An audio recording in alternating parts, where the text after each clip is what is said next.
Jonah Blackwell was the kind of man people described as ordinary. He lived a quiet life in a small bungalow, worked as a mail carrier, and spent his free time tending to his garden. His neighbors often saw him trimming hedges, planting flowers, or waving as he walked his golden retriever. He didn't have many close friends, but people respected him for being polite and dependable. He was last seen alive on March 4, 2015, delivering mail. When he didn't show up for work the next day, his supervisor called his phone. No answer. Police were called to perform a wellness check.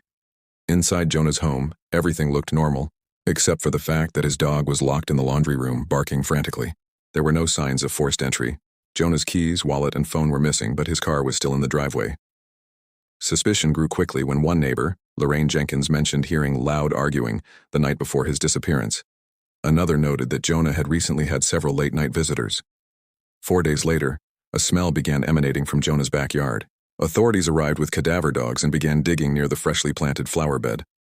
Underneath the tulips and mulch, they discovered Jonah's body, wrapped in a blue tarp, his skull crushed by blunt force trauma.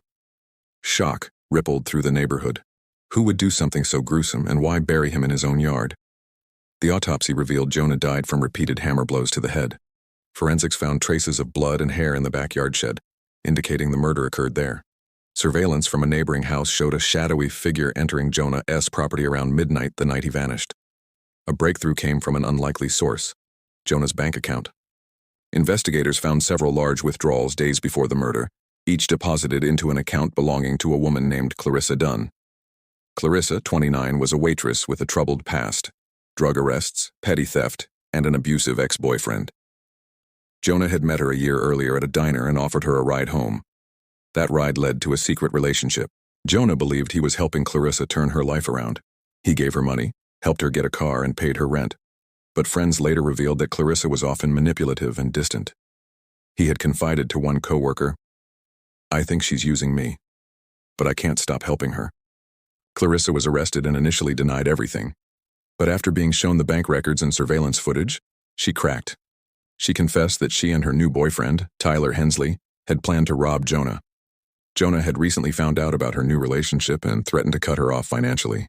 That same night, Clarissa lured him into a backyard conversation, where Tyler ambushed him in the shed and bludgeoned him to death. Clarissa and Tyler were both charged with murder. Tyler showed no remorse and claimed Clarissa masterminded the plan. Clarissa cried through most of her testimony, insisting it was Tyler who took it too far. The jury wasn't sympathetic. They found both guilty of first-degree murder.